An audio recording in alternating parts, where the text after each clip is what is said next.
Hello, and welcome to another episode of O Faces. I'm your host, Mr. Mocha, and on today's episode, I am hanging out with Drew Marston. He is the creator, owner, and editor of Spades Magazine. He is an experienced bull. He brings a lot of really good information to the lifestyle. So, as usual, I'm going to jump right into it. Welcome, Drew. How are you today? I'm doing great. Glad to be on the podcast. Long-time listener, first-time caller. Well, so just so everyone can know, I actually stumbled across Drew's page, and I was intrigued, so I reached out to him and invited him on the show, and then we find out that we know a lot of the same people. So, it's like, okay, that works. Right. Makes life easier. So, Drew, how did you get into the lifestyle? Where did it all begin for you? So I had a buddy of mine who stumbled upon it, and we were good friends, kind of like in our formative teen years. And he knew that I always had a thing for, the older woman, the MILF type. He used to joke that whenever we go over to we actually met in church, and whenever we go over to somebody's house, right? He said, whenever we go over to somebody's house, he was looking at the daughter and I was looking at the mom. So like he knew my type. And so anyway, we lived in Southern Indiana at the time, and he ended up moving to Central Indiana, to Indianapolis, and kind of stumbled upon the lifestyle and got involved with it and told me about it. He's like, hey, I think this is going to be something that you would like. A lot of the, the kind of women that you go for are in this lifestyle. You should come and check out a party. So he invited me to this house party takeover deal, and I went to that, just kind of sat back and watched and interacted with some people, and I was like, oh yeah, this is something that I want to do. And later on, met a couple of local couples and just kind of been in it since then. Okay, so your introduction to the lifestyle. I know you are a bull now, but did you start off with your first time playing in the lifestyle? Was it at that party or? No, I didn't play at that party. I was just mostly observing a lot of different things, and it was kind of a bit overwhelming. I didn't think I was, ready to. I just kind of wanted to experience it, almost like as a voyeur. And he knew the people who ran the party pretty good. They normally didn't allow that kind of thing, but because they knew him and he vouched for me, they allowed that. And I met a lot of great couples. As a matter of fact, one of the very first couples that I ended up playing with when I went back to Indianapolis a couple of months later was a couple that I met there at that party. So Okay. And so your introduction into playing, were you just playing as a single guy, or did you jump right into the cuck holding lifestyle, or did you start off playing with a hot wife? Where did you enter?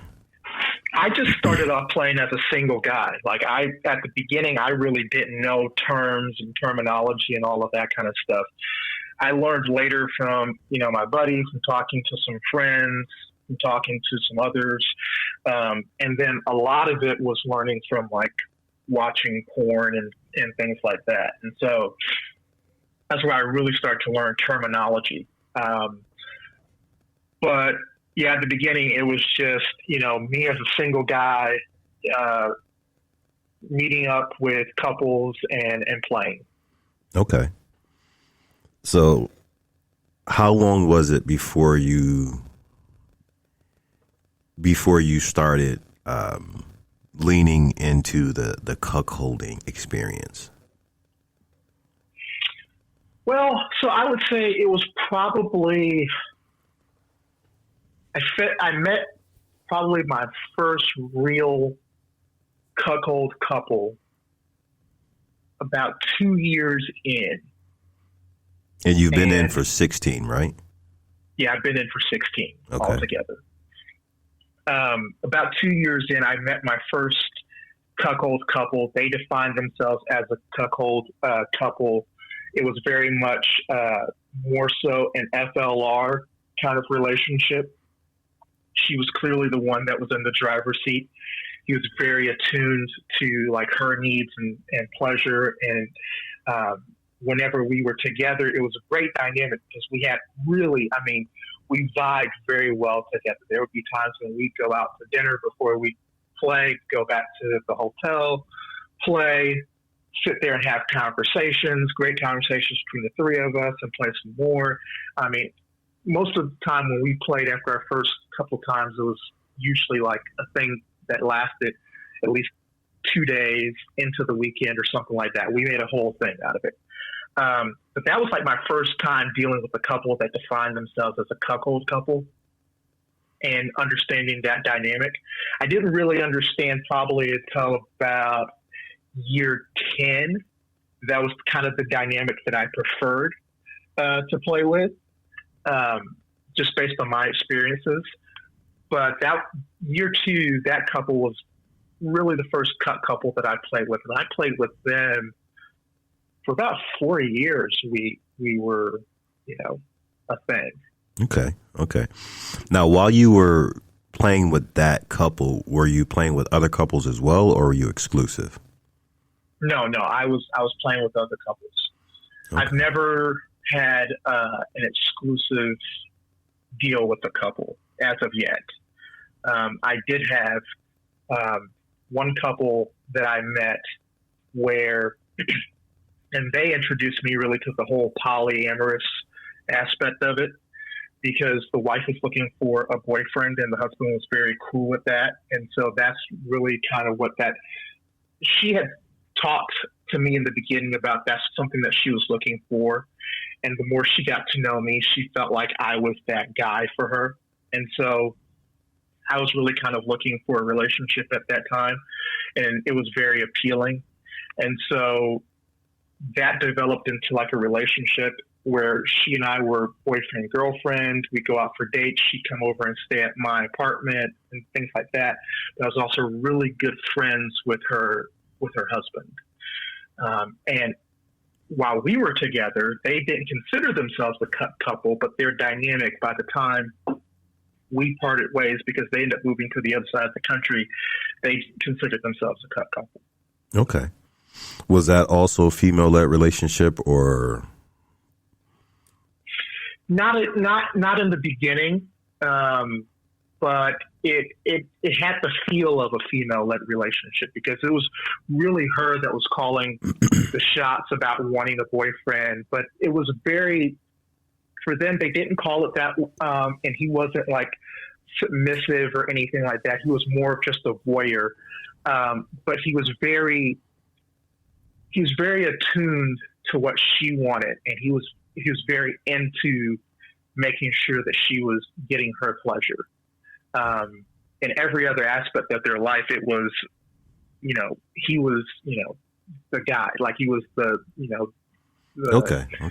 person in charge. But in that particular aspect, he was more willing to take a back seat.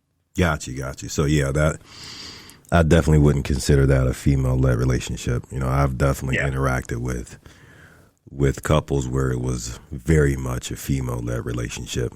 It's like a household and a hyena relationship.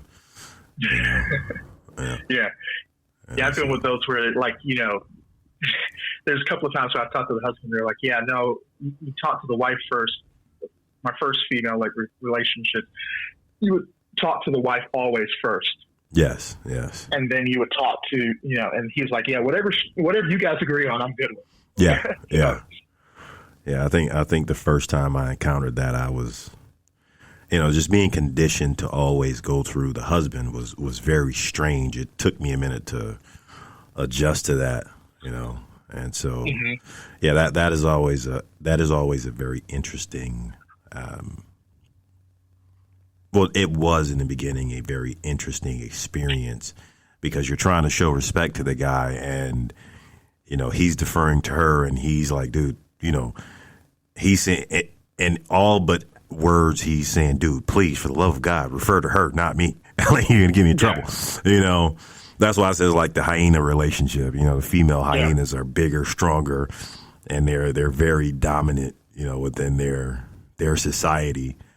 Sure. So it's, when you see those relationships, it's like, oh wow, okay, that really does exist. So that's pretty cool. That you were able to experience that early on. I didn't encounter that until later on in my journey. So yeah, I've been very fortunate that I've met some pretty good and decent people, and I've had a lot of positive experiences, even with couples that I no longer play with. A lot of times because of distance, they're still some of my really good friends. And at the holidays, a lot of times, or especially like the holidays and my birthday, Thanksgiving, Christmas, I'll wake up to like 5 or 6 texts from couples that I used to play with. And like, I haven't heard from like my actual family yet. So, nice. Nice. Yeah. So there's been a lot of positive there. So when you were her boyfriend, was she the only person you were playing with, or were you still playing with others? I was still playing with others. I wasn't playing as much. But so she was local, and there was, for part of the time that we were together, there was another lady that I was playing with that lived about an hour or so from me. And my understanding at the time when we met and played and we had really good chemistry was that she was single, but I later found out that she wasn't. She was actually married, but she was going behind her husband's back. She was kind of in a bad relationship kind of deal where like her husband just wasn't, it just kind of checked out of the marriage apparently. And so those two were really the two that I was seeing. And then occasionally I would meet up with a couple. But she was very cool with that. She didn't want to like limit me. Like she gave me, free will to do whatever, as long as I, was protecting myself and not bringing something back. Just it was a very open relationship. Very nice, very nice. Okay, so now we've got to the we've gone down the road. You've got the experiences. I'm always interested in asking guys, what's their process? Okay. How do you meet couples? Like, are you on have you done dating websites? How do you meet couples? So for me, how I initially met couples was Adult Friend Finder and Craigslist Personals when that was the thing. In Southern Indiana at that time, Craigslist Personals was really... I'm glad. Now I believe that you've been in the lifestyle for 16 years, because any dude who says they've been in lifestyle, if they don't bring up Craigslist, they're fucking lying. Like, if you tell me you've been in for like 16, 15, 16 years, like, wait a minute. Yeah. Craigslist. Hey, Craigslist, and AFF. Craigslist was, man, I almost cried when they said Craigslist was going down, because Craigslist, I met it. Boy. I met a lot of great couples on Craigslist, and it was between, especially like local couples. So in Southern Indiana, where I lived at the time, I lived in a city called Evansville, Indiana, and Evansville was really surrounded.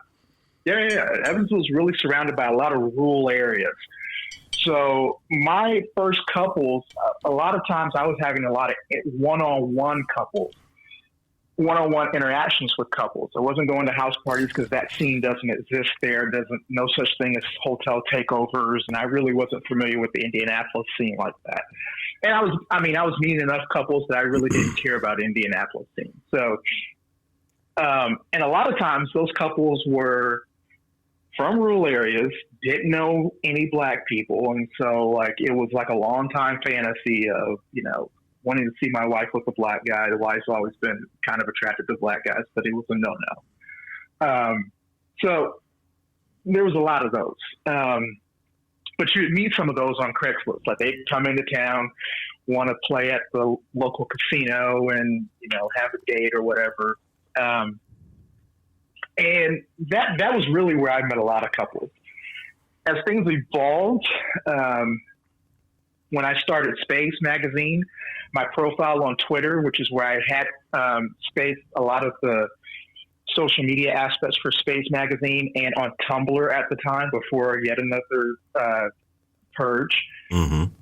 I actually met a lot of couples through that would reach out to me either wanting to do interviews or were impressed by the blog, which it was at the time, and would reach out to me, and I would meet couples that way. And a lot of times couples that I end up profiling and interviewing, I would meet. Nice. Hey, if you're in our town, come play, we'd love to meet you. So, and Adult Friend Finder. Adult Friend Finder was pretty big in the area at that time. I used to fucking hate Adult Friend. I loved it, but I hated it at the same time. Yeah, see, that's the thing. Adult Friend Finder was like a real regional thing. Like in Indiana, Indiana, St. Louis, Indianapolis, Louisville, when I go to those places, Adult Friend Finder was great for me. If I went to Nashville, Atlanta, oh my God, Adult Friend Finder was a dud. Yeah, but one of the things I've learned, and I haven't really been on SDC and SLS and Cassidy, because I was always having success meeting couples in other ways. So I never really paid much attention to those. And one of the things I've learned from talking to other couples and bulls and different things, different people in the lifestyle, is that a lot of those sites tend to be regional. Yes, they're all regional. Yes. Yeah, some do way better than others. So yeah, that is so true. So I have to, I've made this comment off mic before, so I'm going to make it now because if you listen to the podcast, you know that I say what the fuck I want to say. Right. I think that when it comes to successful bulls and manicorns, if the sum total of your experience are house parties and hotel takeovers, I think not all, but a high percentage of those guys are deficient. Because if you haven't had when you go to a hotel takeover, or you go to a hotel party, or you go to a club, a sex club, it's pretty much, we know that people are here with the idea of, at the very least, possibly fucking. Yeah. All right. But when you gotta, rough it like the guys who had to be on Craigslist or even different websites where you have to do everything from the initial conversation, moving from typing to an actual conversation to a meet, when you're trying to determine if this couple is real, if this couple is fake, when you're trying to determine is this couple on the same page, when you're trying to determine, are they the right fit for me or am I the right fit for them? Then you have the actual physical interaction, like where you go and meet and you speak to them in person. And now you're trying to say, when you experience the holy shit, that picture was 37 years old, or wait, this lady is batshit crazy, or this guy is out of his mind. Like all of those things that you experience, they hone your skills. They give you, I think they give you more,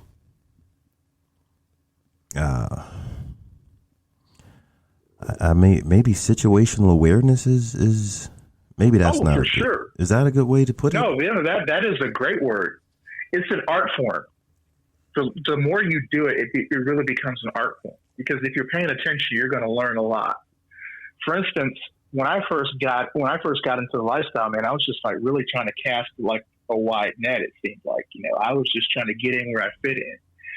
And one of the things is you become very vulnerable to the wrong kinds of people. Okay. One of my first experiences, I met this, it was supposed to be a couple, and the guy had sent me pictures of the wife. She was spectacular. Pictures of her playing with black guys and everything. And so I'm like, we're back and forth. We're having a really good rapport. Him and I are, clicking. And at one point he's like, yeah, I'm going to let you talk to the wife, and didn't work out. And so I'm new and inexperienced. I'm not really thinking, something wrong with this picture. So I end up driving this because Evansville's right next to Kentucky. And so there's it's another little small town in Kentucky. It's about 40 minutes away. And so it's like a Saturday night. I was like, hey, she'd love to meet up, come on over. We'd love to have you and whatnot. Normally I would have met at like a restaurant, but I'm thinking with my dick. So I'm like, right. And I've seen this chick. I've seen the pictures of her, and I've seen pictures of her with him. Like, so, I'm like, okay, like this chick is bad. Like, this is the kind of wife that I want to get with. So I go over there and he meets me up the road because I was having trouble with GPS, get back to the house, walk into the house, and I'm like, okay, something's off here. And he turns around, offers me a drink, and it's like a canned soda because I wasn't taking anything, so something was already open. Mm-hmm. And he goes, yeah, so you're not exactly the type that she goes for, but you're my type. I'm like, wait a damn minute. I ain't come over here for you. I came over here for her. You got me. And yeah, he got me good. And so like now I'm like, yeah, no, I'm good, bro.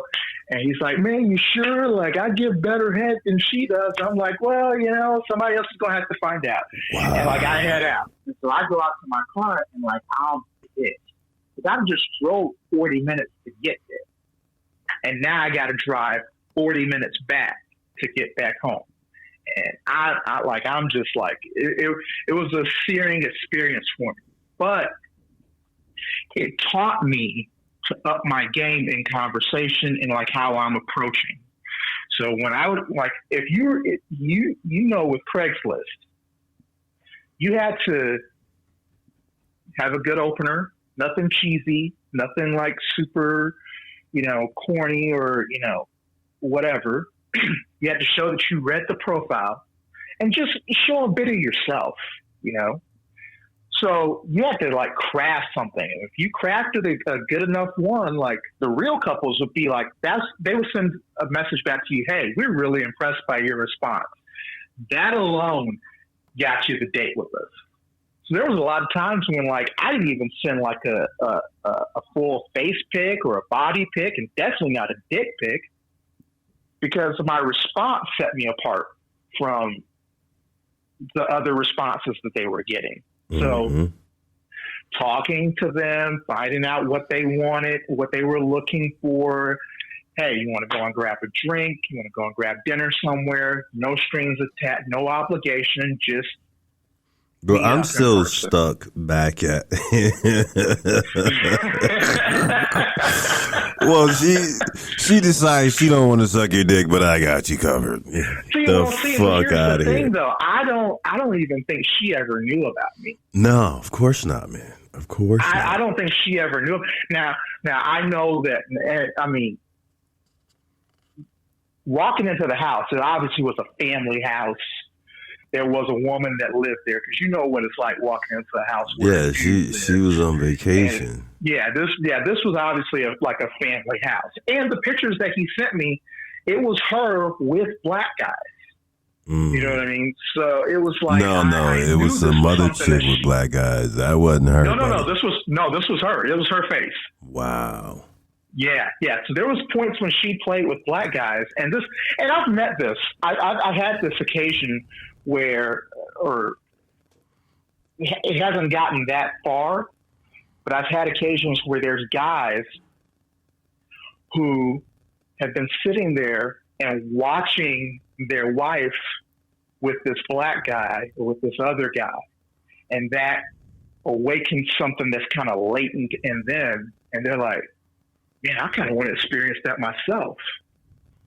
And instead of having that conversation with the wife, seeing if she's open to it, if that's something that she would want to participate in, and then finding a guy that would be open to that, they just kind of go about it in like this kind of sleazy backdoor kind of way. And yeah, and that's what this, I mean, man, the way of course I was inexperienced, but he played me like a fiddle, man. He had to have done that before. Yeah. I mean, and clearly yeah. Wow. So, and that to date has been like still is my worst experience, bro. Like you definitely have me topped. You have me beat, because I always talk about the one where the guy, I've been talking to him, and I fucking show up, and the wife looks at me and tells him, "You got to be fucking kidding me," and walks away. Like we've had the conversation. I'm thinking that the chick. So now. This is one of the places where, for me to mitigate that, what I do now, and I lose couples all the time because of this. If I'm interacting with somebody on any platform, whether it's on Twitter, SDC, any platform at all, once we establish a mutual physical attraction, I want to go straight to the phone. First, I want to talk to you and to your wife. I want to know that she knows what's happening. I don't want, if it sounds like she's doing this under duress, like if it sounds like, he's, holding her at knife point, or, so, and then after that, because I'll get people who go, oh, well, let's go to, do you have a kick, or do you have this or that? No, I don't need that. We've already established mutual attraction. Pick up the phone. All right. You want me to meet you out in public, but you won't speak to me first. So for me personally, that is a red flag. And it's only, I get that. So, but I lose couples like that all the time, because they're like, oh, well, no, we don't want to give out our phone number. Or, so it's like, so you want me to fuck your wife, you want me to meet you somewhere, but we can't first simply talk to establish that there's a mutual attraction. Exactly. Yeah. And they don't realize it's experiences. Well, not like that one. but experiences like the ones I've had. Well, and that's what people in this lifestyle have to kind of recognize, have to be cognizant of, is that our experiences shape us, especially in this lifestyle, but in all areas of our lifestyle, in all areas of our life, but particularly what we bring to this lifestyle and those experiences. Our past experiences are shaping that. And so I have to realize that with the couples, and they have to realize that with me, and they have to kind of, think outside of the box on that. So for me, one of the things that I used to do, because I used to meet a lot of local couples, and now a lot of times couples are further away from me. I'm meeting good couples that are further away from me. For instance, I'm in northern Indiana right now, and I just recently met a couple who heard me on another podcast, who ended up having a lot of mutual connections. And they reached out to me on Twitter, and what we did was we set up a virtual date, and I do a lot of those.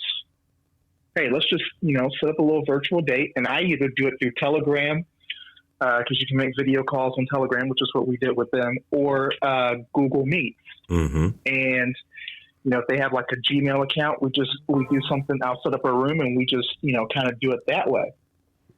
And you really get a good vibe from those virtual meets, and they get one from you too. Like, especially if you're just being yourself, you're not acting and, trying to sell, whatever. But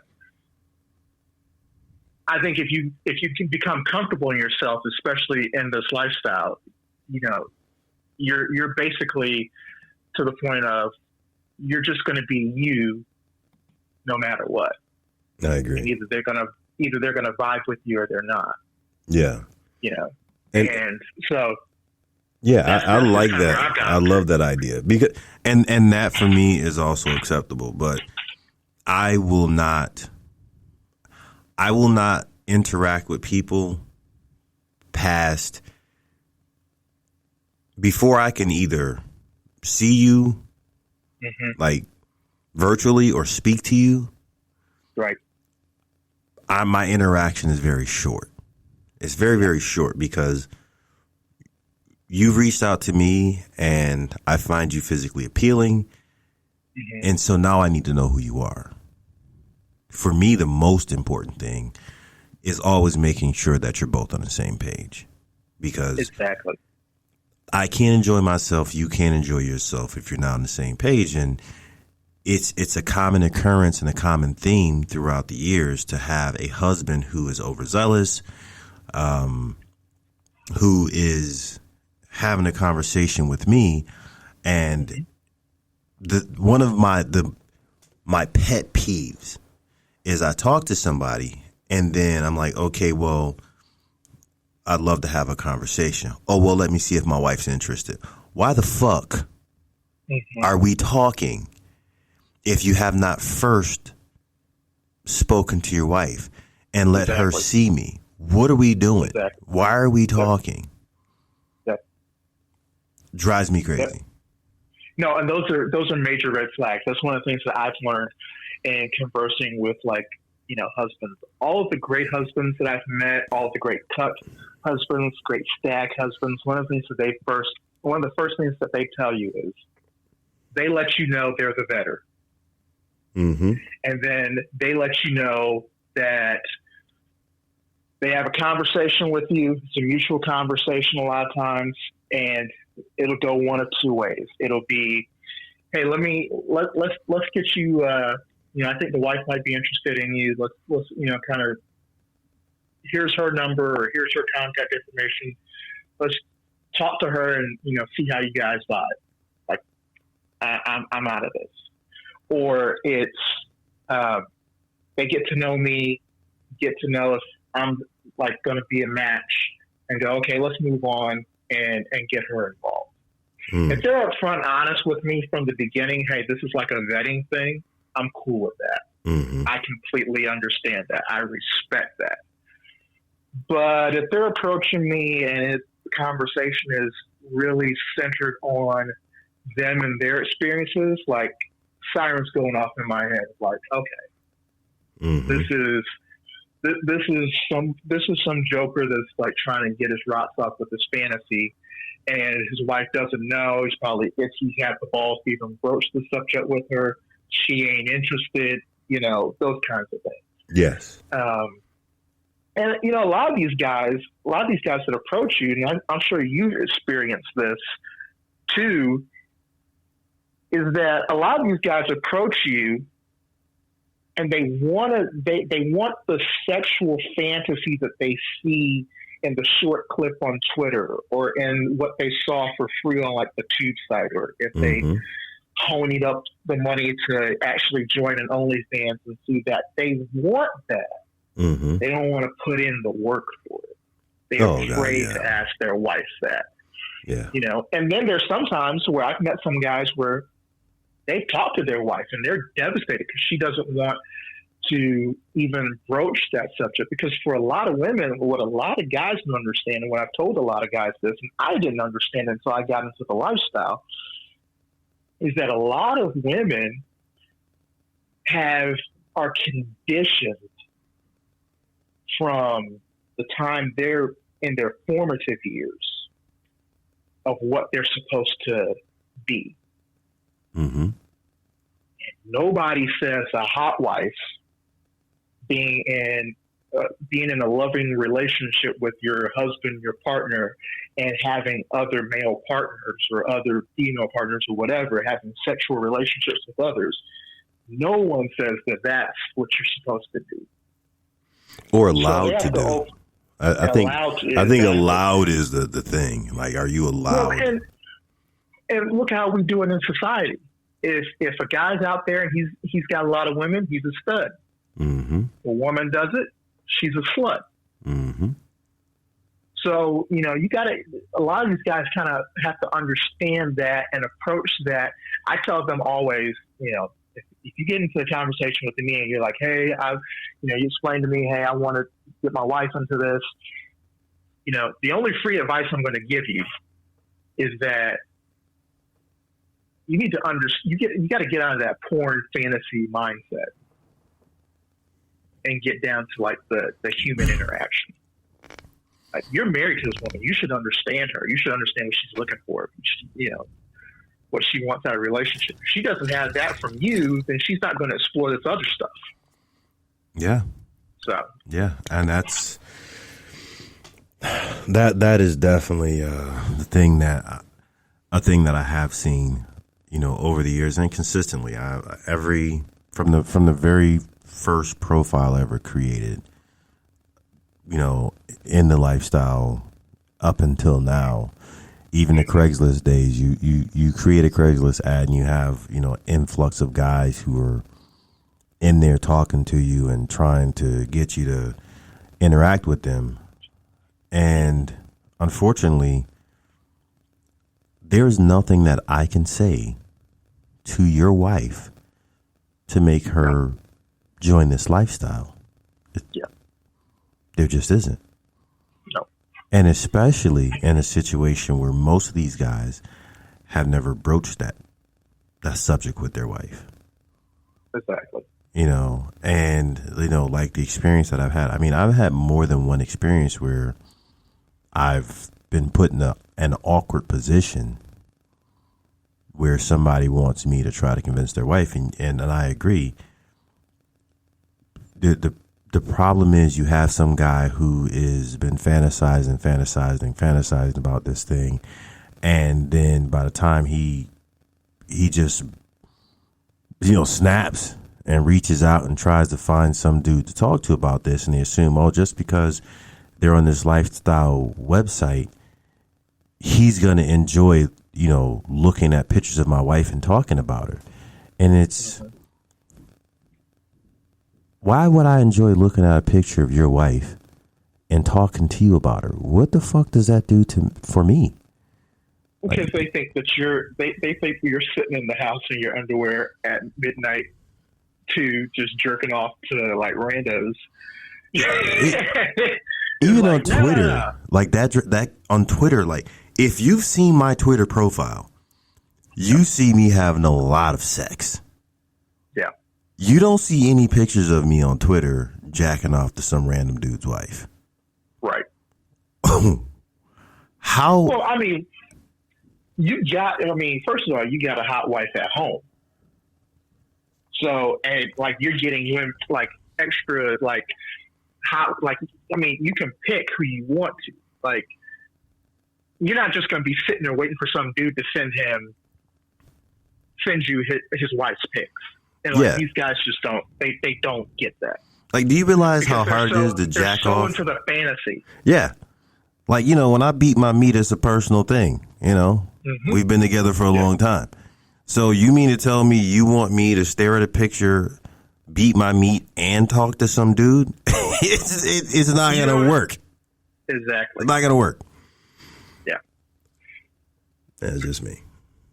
Yeah. No, I get that totally. And a lot of those guys, they're not in the lifestyle. They're wannabes. They're not, and nothing wrong with wanting to be something, but just be better at it. You know what I mean? Mm-hmm. Don't be that. Don't be that kind of sleazy, fantasy riddled, make an investment to actually be this. If it doesn't work out, then it's not going to work out. I mean, that's, or have patience. There's plenty of guys. I mean, I know one guy who's a great friend of mine who introduced that to his wife the first year they were married. She slept with one of his friends, and then she came back to him later. It's like, I don't know if I want to do this.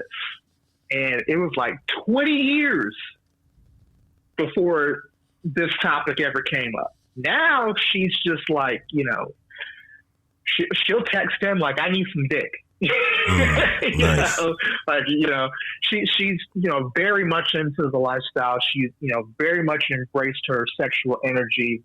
But I mean, dude waited 20 years for this to happen. Yeah, but think about it. So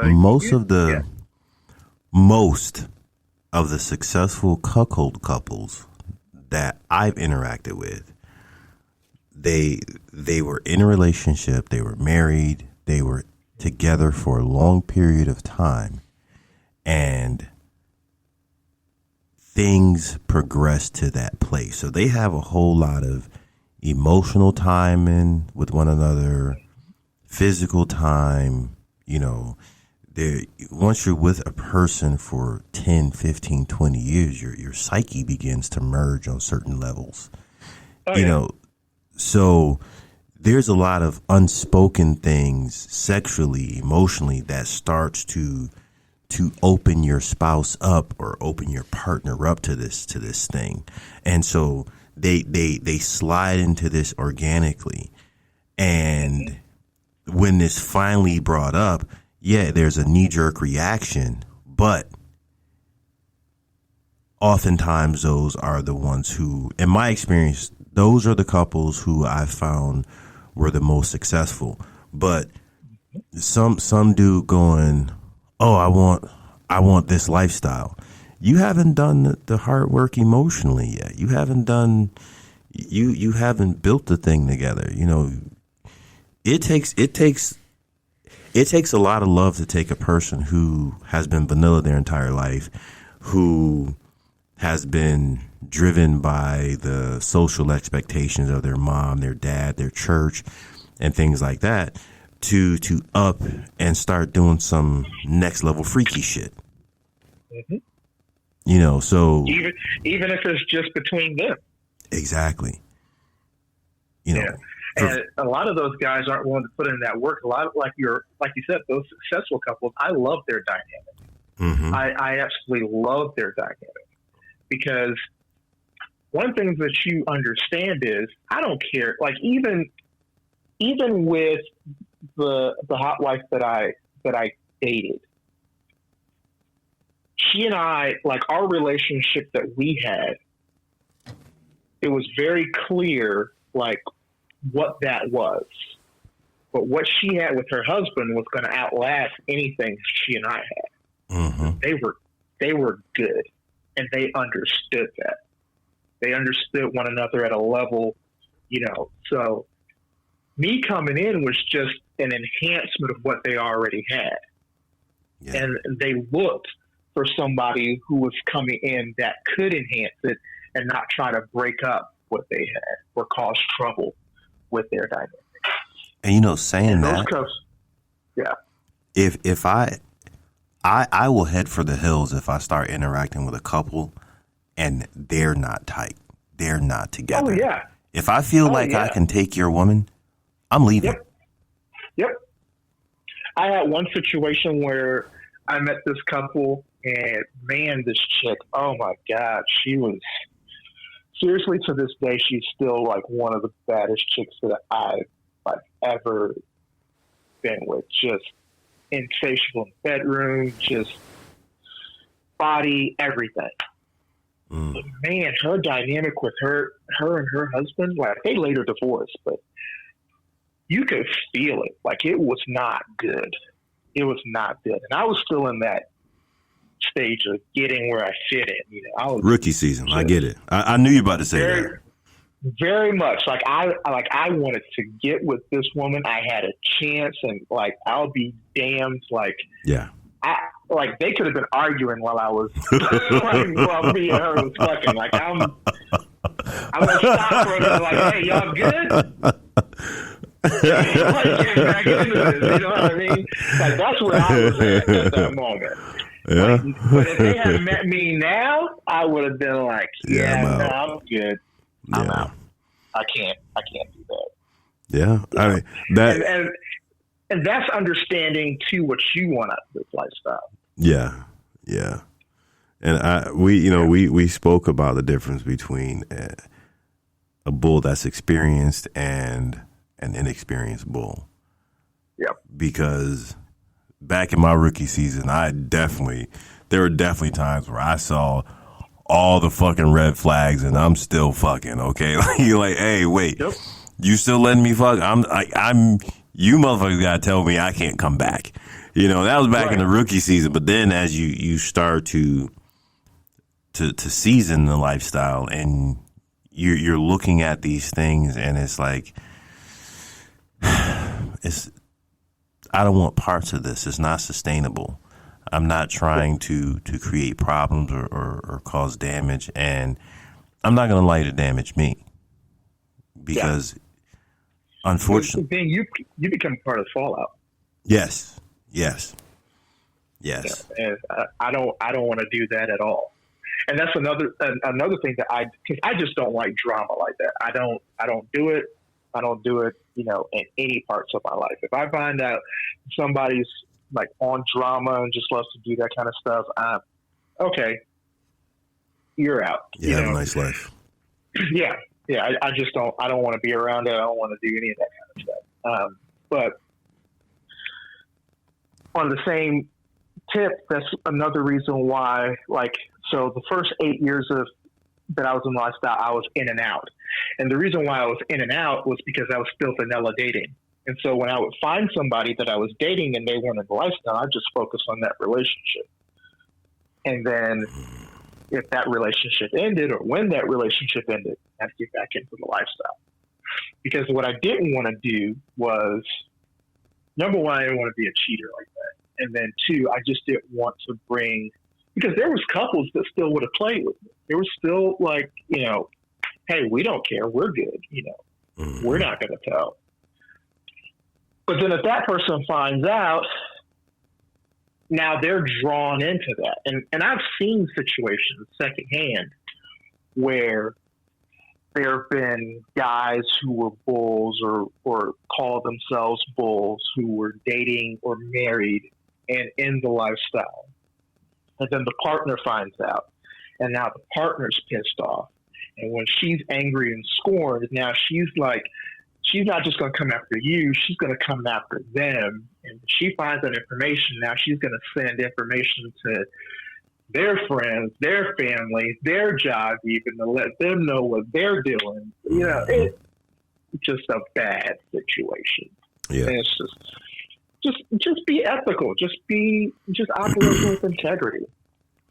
Yeah, that's definitely. And something, I will say this, that's the problem when you're newer to this. And well, let me phrase that. That's not the problem, because if you're a married dude and you're in a lifestyle and you're fucking around and your significant other is not aware of it, then that's a problem. I mean, that's just a cheater, so we live in a space of ethical, consensual non-monogamy. All right. Exactly. It's ethical because there's no lie. You have, groups of people, whether it be a couple or a couple and a guy or whatever, who all understand that we are going to have sex and my significant other or my partner is on board with me. And that goes all the way around. So if one person comes in who's a cheater and doesn't tell you they're a cheater, because we've had that experience. One of my wife's playmates, who was her playmate for like 5 fucking years. We didn't know he had a relationship until she showed up. Until she literally showed up, and she was ready to attack my wife and her friend, and he was standing there with his mouth open. So, and we never knew. I mean, this guy came over the house, hang out. When I'm out of town, he's fucking the wife. So yeah, that's just a fucking cheater. We we don't count those guys. But going back to what you're saying about the decisions that we most of us have made as inexperienced bulls. We've seen things, and you'd seen them before, but you may not have identified it as a problem. But once you hit that stage as a teenage bull, where you identify that something is wrong here, but you say, fuck it, I'm going to keep going, you're still not a mature bull. You're still not high level, because I'll sacrifice pussy no matter how hot she is, no matter how sexy she is. I'll sacrifice that before I'm the cause of damage within the lifestyle. Yep. 100% agree. So what do you do? You just have to have your own compass, establish your boundaries, know what you're about. Mm-hmm. Or just simply, I wouldn't want someone to do this to me. Exactly. Yeah. You know, this would not feel good to me, so I'm going to make sure I don't do it to them. Yep. So now, as a bull in the lifestyle, you know, we've established that you definitely have experience. We've established that you're emotionally intelligent. When you some days, listen, as long as it's 80% of the time, that other 20%, we all have the right to be fucked up. You know, 80-20, baby, 80-20. Some Mondays I'm iffy, but you know, I gotta look at my wife and go, "Am I fucking up today?" Yeah, okay, I'm gonna go back to my room. Knock on the door tomorrow. Right. So I have one of the things that I always find that I get disagreement on is I always say that within the lifestyle,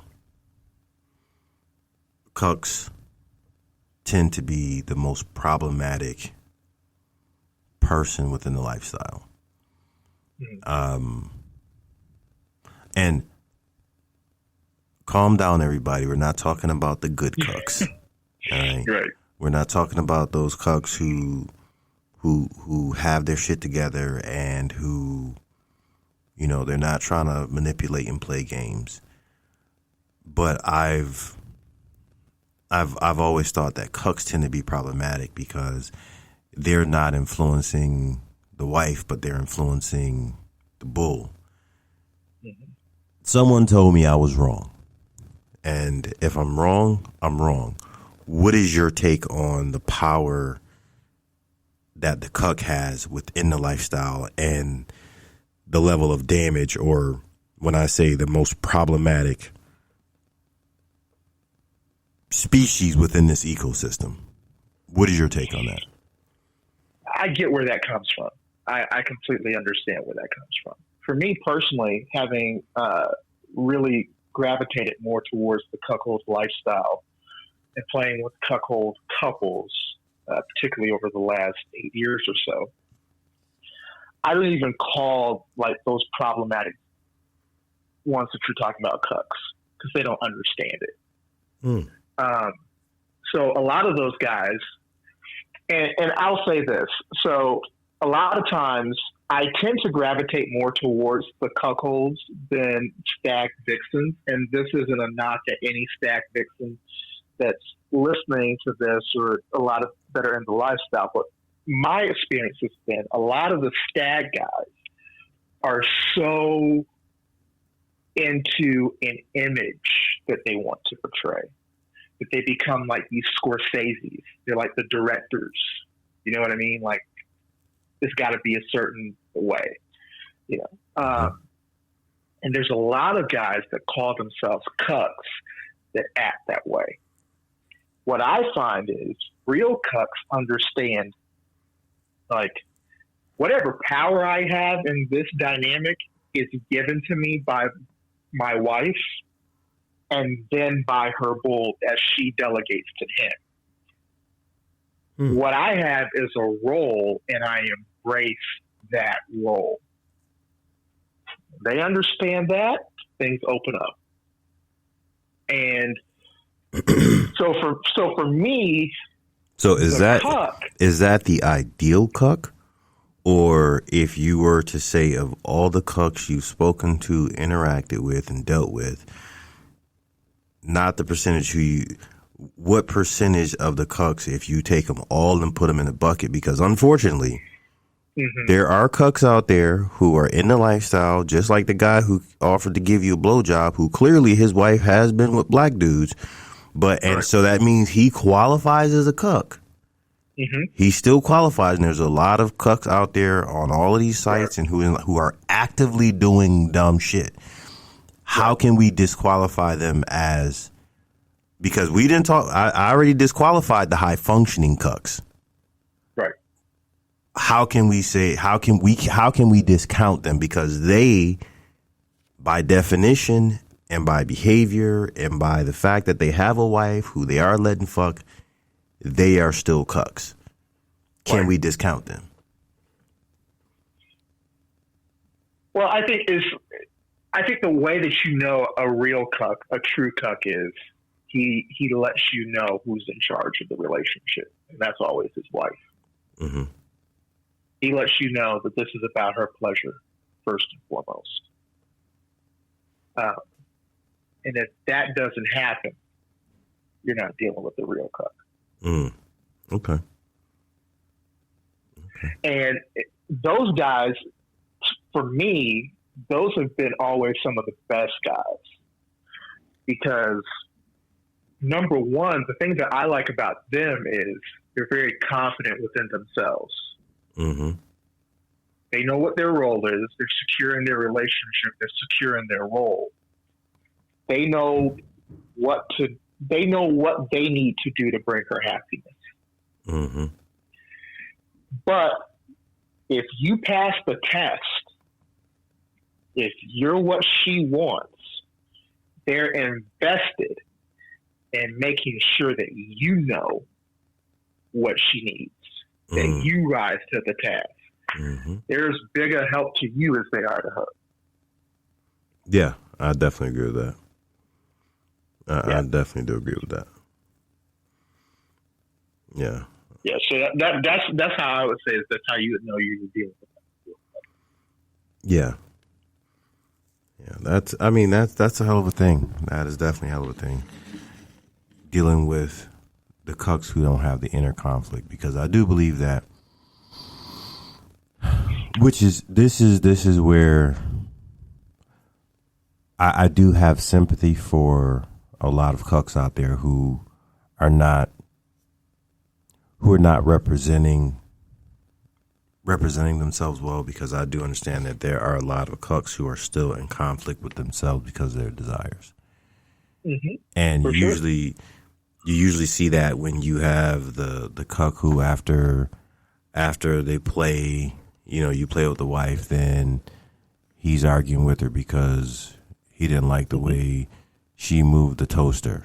It's not really about the toaster. It's because his dick got hard and his dick said, cuck me, cuck me, cuck me. And then you cucked him. And then when his dick went back down and his higher brain functions kicked in, then all the societal norms and his desire to be, dominant, and his need to be machismo, and now he's got this internal battle, and it's spilling over to her, and then it also spills over to the bull with the ones who try to do little things to establish a level of dominance over the bull, where they're like, okay, well, you'll find that they give you like they have some super specific request that's out of the norm, and that's their way of passive aggressively trying to assert their dominance over you. Or they're mean to the wife for 2 weeks. You don't hear from her for 3 weeks, then all of a sudden he's gotten past his inner turmoil because his dick's hard again. He's been watching BBC porn, and now he wants her to go and do it again. And so I think that's a big representation of a lot of the cucks that are out there. And I think they're, just like I said before, there are a lot more. The bulls that people really want represent 1% of the bulls that are claiming to be bulls. Right. The cuckold couples that bulls are looking for represents a very small percentage of the community. Yeah. So, and what separates them is that they have a process. So when I'm talking with a couple, I know what kind of dynamic fits me. So I want to know what, like, okay, do you guys consider yourselves a stag vixen? Do you guys consider yourselves a cuckold couple? And then once I understand that, so what is your dynamic within that dynamic? Like I have a series of questions that I ask. And if you're not willing to put in the work to have your process, to develop a process, ask those questions, get to know couples. Yeah, you'll find yourself running into some very frustrating situations. Mm-hmm. Definitely. But I think bulls that want to be successful, they develop a process, and they also develop some boundaries.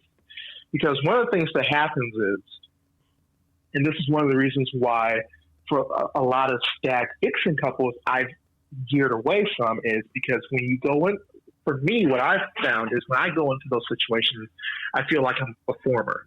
You come in, lights, camera, action, do your thing. You may even have like a director husband over here who's either sitting back and watching or wanting to participate. And even the wife is, she's looking for a fantasy. You're performing that fantasy. Mm-hmm. And then once that's over, okay, thank you. We'll call you when we need you again. Mm-hmm. For me, I'm not at that stage anymore.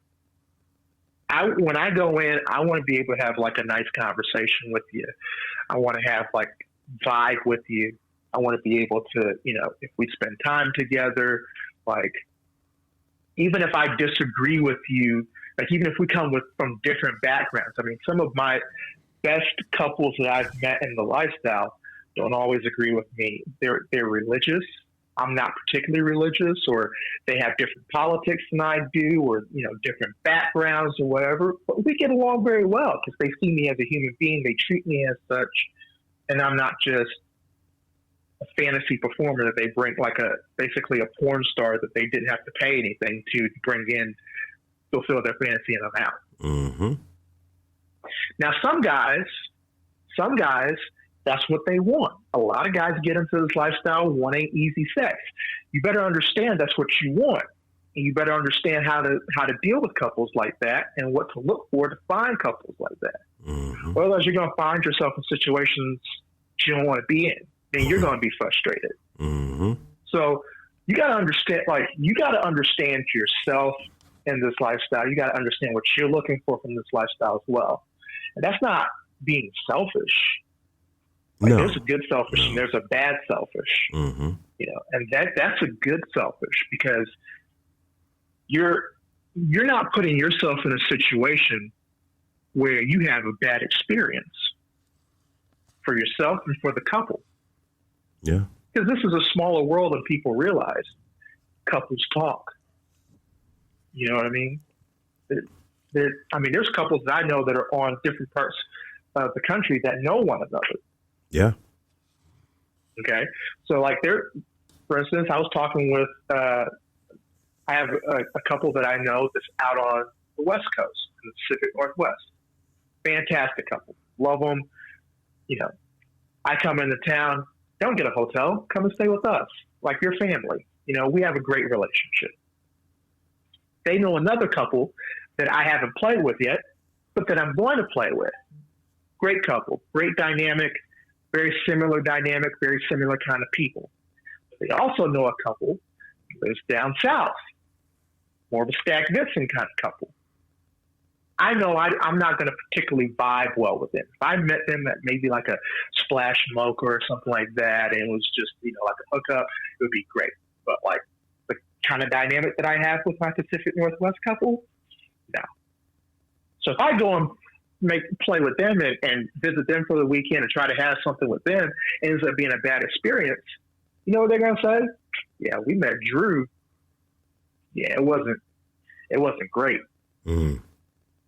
And now they done met a couple who doesn't know Drew, and they got their you know impression of Drew. Like, so you got to be mindful of all that kind of stuff.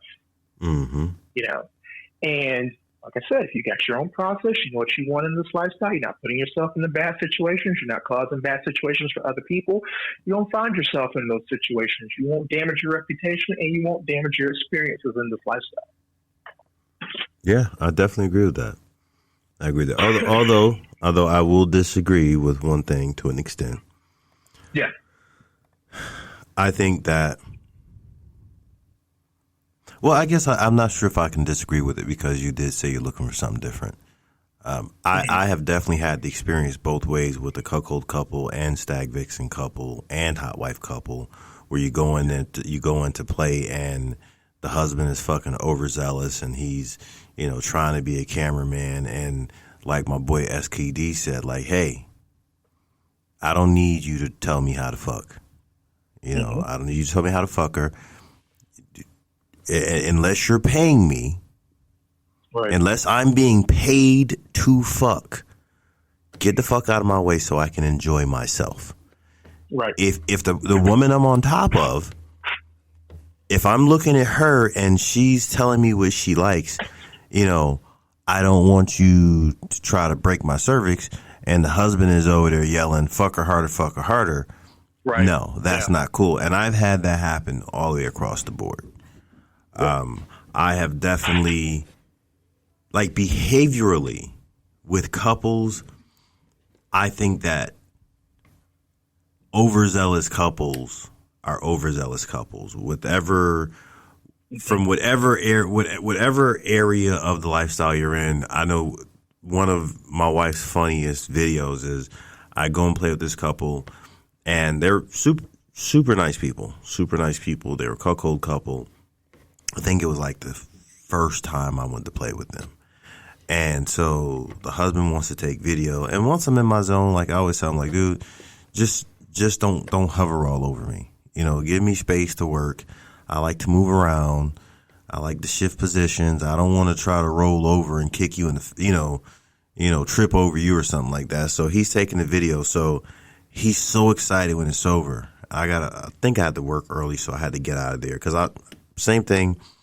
If I meet a couple that I enjoy interacting with, I will hang out and talk, but I didn't have time. Yeah. So he records it on my phone. And the reason why I was recorded on my phone, that was a whole nother thing that we'll get into when the years of couples going, oh, we're going to record, but we're not going to give you the video. Back when I used to accept that right, dumb shit. Yeah. But anyways, so I get home and me and my wife we go to look at the video. So I'm in the shower and she, cause I always call her on my way home. So I call her, oh, he took video on my phone. So I get home, she takes my phone and she's like, gonna look at the video. So I'm taking a shower and she fucking bust out laughing. Like she's hysterically laughing. And I'm like, the fuck are you laughing at? She's like, this whole video is nothing but your asshole. Only your asshole.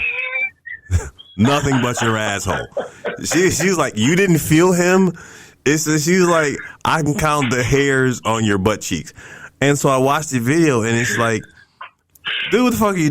So it's definitely, it's one of those things where, yes, I've had the experiences where, like, the couples behaviorally, I will say this.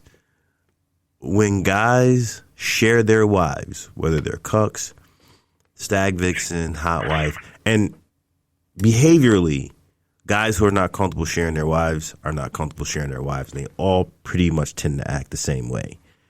Yeah. You know, and it's also interesting that I know you can pick a couple. Like if you go and play with a couple who says they're stag vixen or hot wife, you can pick out the husbands that want to be cucks.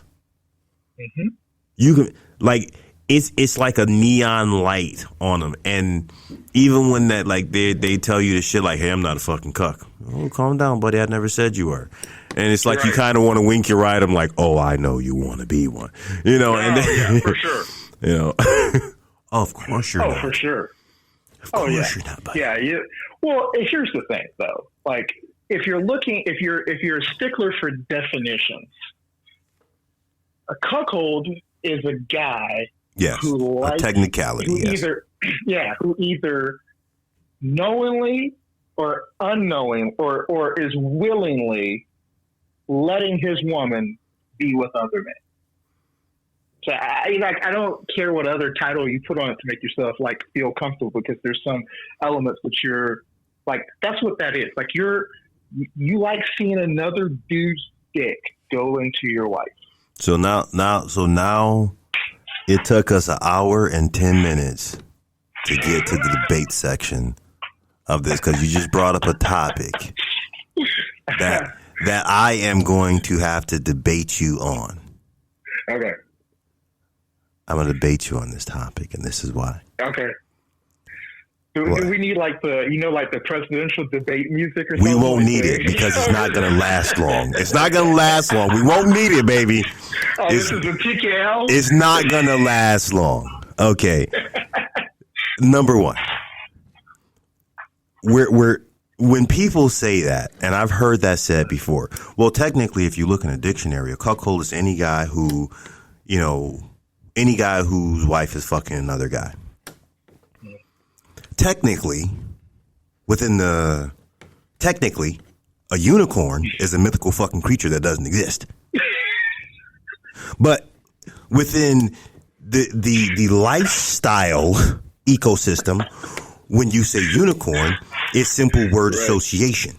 It's kind of like if you hear a word, like you hear like a real harsh word like police brutality. The first image you have in your mind is not a police beating up on a senior citizen. Exactly. Yeah. So when we say cuckold, we understand within the lifestyle ecosystem as well as society. Because keep in mind, when you think of the word cuckold, when you look at all the places it come from, you've got the cuckoo bird, where it's a bird that lays its nest in another bird's egg and then flies away and makes that bird raise its egg, and it winds up killing the other bird's bird, and it keeps feeding the fucking bird.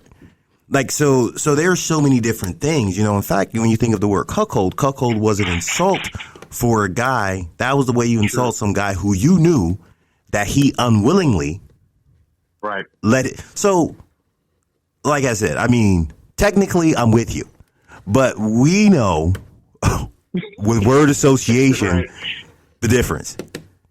Do we need that presidential music, or do you want to retort? No. I think I'm about to release an ad that says, "I'm Drew Marston and I approve this message."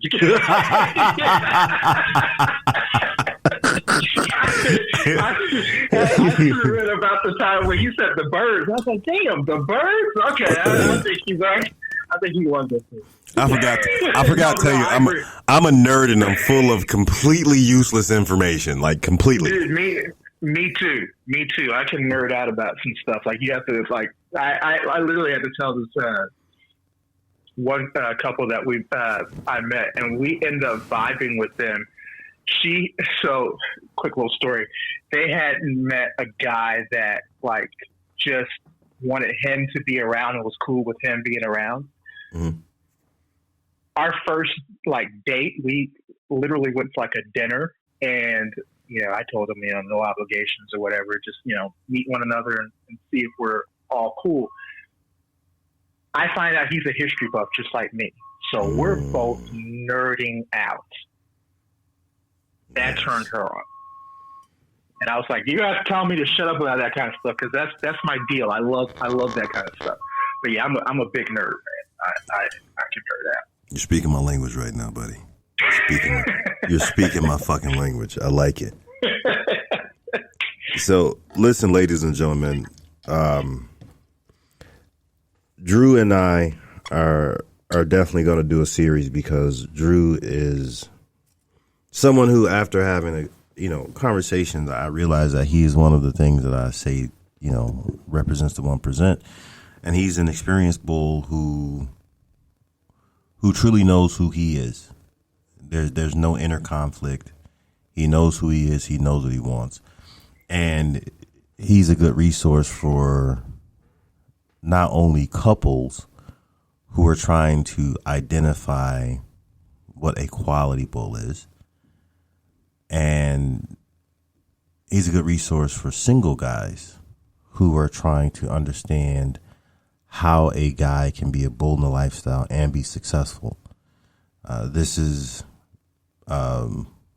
Manicorn Q and I did a podcast recently where we talked about things to help single guys out stepping into the lifestyle. And a lot of these things will apply, but once we step into the realm of being a bull within the lifestyle, and for couples, husbands, for the love of God, don't yell out that you're not a cuck and then say that you're looking for a bull for your wife. All right. If you are in a hot wife dynamic, you're looking for a single guy, which, we nickname that as a manicorn. If you are in a stag vixen relationship and you're looking for someone to entertain your wife, you're not looking for a bull. So if you message me and say, hey, we're looking for a bull for my wife, so you're a cuck. I'm not a fucking cuck. Oh, okay, I'm sorry. Based on your terminology, that's what I thought you were. And in those cases, it just tells me that you represent a huge portion of the lifestylers who don't take the time to just kind of understand the terminology and the language within our community, because this is our community. And in today's age, everybody's got their community. So, we've got our community and our tribe. So, we're a stickler for it. And Drew is going to be, hopefully, somebody on here hanging out with us. And if you have never checked out Spades Magazine, I would definitely say check it out. And Drew, I'm going to lean on you to explain a little bit about Spades before we wrap this up. Why it exists, how long it's existed, and why people should take a look at it. Yeah, so I appreciate that. So Spades Magazine is a blog that I started in 2014 to really kind of highlight through interviews and special article submissions, black bulls and queens of spades, women who identified as queens of spades. And so really took off, became super popular as a blog, Twitter, Tumblr, and all of that. The platform that I was blogging on shut the blog down for some unknown reason, and I eventually brought it back like 2 years ago as a digital magazine, so that's how I publish it now. And it's in a digital magazine form, but you get the same hot interviews, get to learn about people, how they got into the lifestyle, what their fantasies are, what they look for from both the bull perspective and from the QOS perspective. And you also get like some hot stories about their experiences and people submitting different kinds of articles and some really neat stuff. So if you are on Twitter, you can follow me at the Drew Marston, and you can find all the links there in my pinned tweet.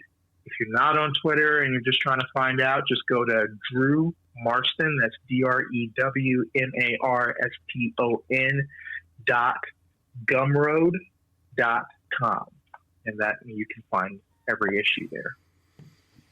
Well, hopefully we'll be able to drag Drew and Spades Magazine onto a live Twitter Spaces soon, so we can have multiple people. I would love to do it. Yeah, I mean, being able to ask questions and talk to a gentleman like Drew who's experienced, and there's a lot of things like we haven't even touched the surface with Drew. We haven't gone into the many details about the dynamics with couples, the the interaction, because the actual interaction, physical, emotional, sexual, he hit on some things that I absolutely loved earlier. I absolutely loved it. You know, when he was talking about his experience with some of the couples he's played with, you know, the fact that he was able to be in a boyfriend space while not being exclusive. There's so many little gems and things that most people probably won't even pick up on. A lot of your experienced bulls out there are going to pick up on it, the little nuances that makes me, and anyone who listens to all of our podcasts, there's not a lot of people I give this level of props to. I appreciate that. And it's just because after years of being in a lifestyle, talking to couples, cucks, falling on my face,